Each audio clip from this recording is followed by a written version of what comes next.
Just trying to get a quick update in here. 110 gallon behind me here is a little bit low on water. I need to add water, but I didn't want to do it while the temperature was so off. It got down to right around 60 degrees in this room on the night our heat went out.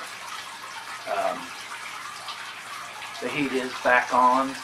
It's not functioning perfectly, and I've basically cobbled together exhaust pipes, but it is carbon monoxide safe. But I need to get a crew in here to put double walled exhaust pipes in, because the single walled there's so much condensation that they're rusting out. So what I put back in will hold until we can get a crew out here, hopefully, knock on wood.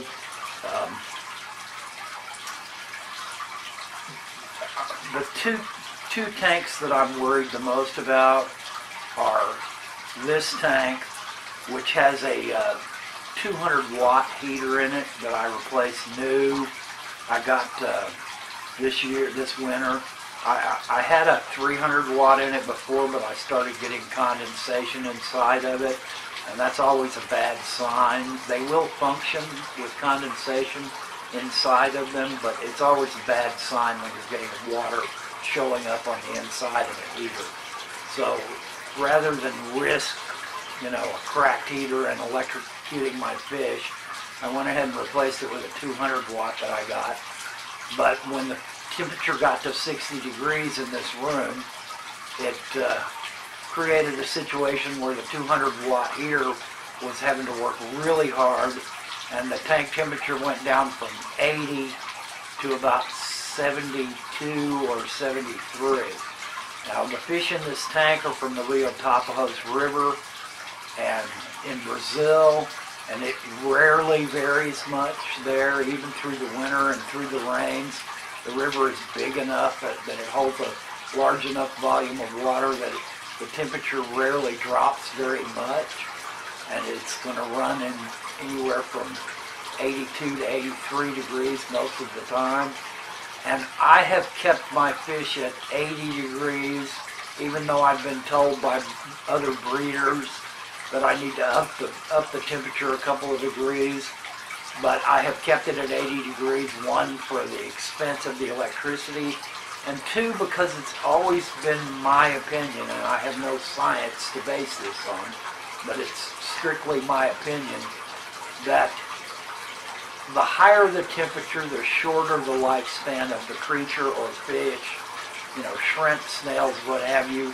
When you amp up the temperature, their life mechanisms speed up, and it shortens their lifespan. They literally live less amount of time in the tank, and I wanted my fish to run at about 80 degrees instead of 82 or 81, and I'm worried about this tank. I'm worried about the fish in the tank. I have no losses. None of the fish are showing any signs of distress. The plecos were in the caves, which seem to be a place where they go when either water quality starts deteriorating or when temperature fluctuates. I guess those clay caves hold the temperature better. But so far I've seen nothing, but that doesn't mean that I won't see issues. I could lose every fish in the house, really, because of how cold it got. My wife's tank and the baby rainbow tank both had heaters, and were heaters that were well oversized for the tanks they're in. The other tank, my shrimp tank in here, got down to 70 degrees. I normally run it about 74, so it didn't drop that much with the little heater inside that tank. And shrimp I'm not quite as worried about as I am, because shrimp can take colder temperatures, so I'm not quite as worried about them as I am about the fish in the 110. The 13-gallon rimless that's in the dining room is furthest away from the heavy heat that goes on in this house, and it is closest to the living room, which gets cold normally more than the rest of the house does. I have endlers in that tank. Lucas's rainbow endlers, tiger rainbow endlers, and I have a mix of mostly red and red wine, but a couple of orange shrimp that Jimmy had gotten from Lucas. I forget what he's calling them, orange crush or orange something. And I'm worried about them because of how cold it got. It was easily 40 degrees in there, and that tank, dropped basically from a temperature of about 70 degrees or 68 degrees at 2 o'clock in the afternoon to a temperature of 40 degrees at 1 or 2 in the morning when it got the coldest. And I'm concerned about those fish. I've seen no signs of stress from them, but time will tell. You just have to watch out for and be ready for situations like this. I was so busy trying to rectify the heat problem when it occurred that I did not insulate any of these tanks that I was concerned with. I basically did nothing extra to them, but I counted on the heaters to keep the tanks warm, like this 110-gallon tank, and space heaters, which we added to the extent that we could, because space heaters draw a lot of power and will trip breakers if you run too many of them. So basically the temperature in this room was 60 degrees. And the tank got down to, like I said, 75, 74, somewhere in that range, which is only about a 5 or 6 degree temperature drop. But even that's pretty stressful on fish that are used to 80 degree water all the time. So you never know what kind of reaction fish will have. Like I said, I've lost nothing that I'm aware of so far. But I lose very few fish out of this 110 because it is so over-tanked instead of overstocked. It's tiny fish in a very large tank. But I wanted it that way to give them a buffer for water conditions, if something goes bad or anything.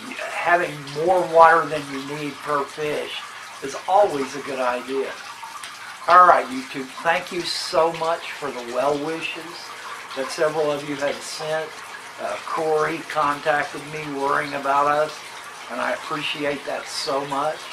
It warms the cockles of my heart, although it didn't help warm the cockles of my heart when it was 40 degrees in here. But I do appreciate people wishing us well, hoping the best for our fish. As a fish keeper, you've got to be resilient. You've got to be able to respond to emergency conditions when they arise quickly. That's why I stress people should have a lot of, junk on hand that they might be able to cobble into something that would help their tank.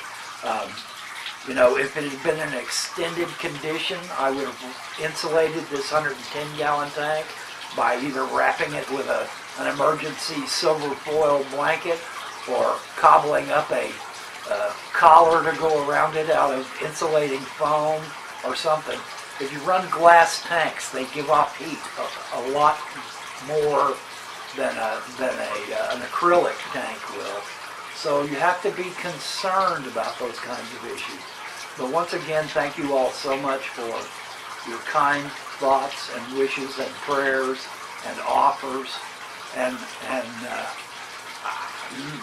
like I said, knock on wood, I hope that this has gone by without it being a serious problem, but I'll just have to keep a close eye on my fish to make sure and shrimp for that matter, to make sure that they survive, and if any kind of disease presents itself, that I'm ready to respond. Good luck, you two.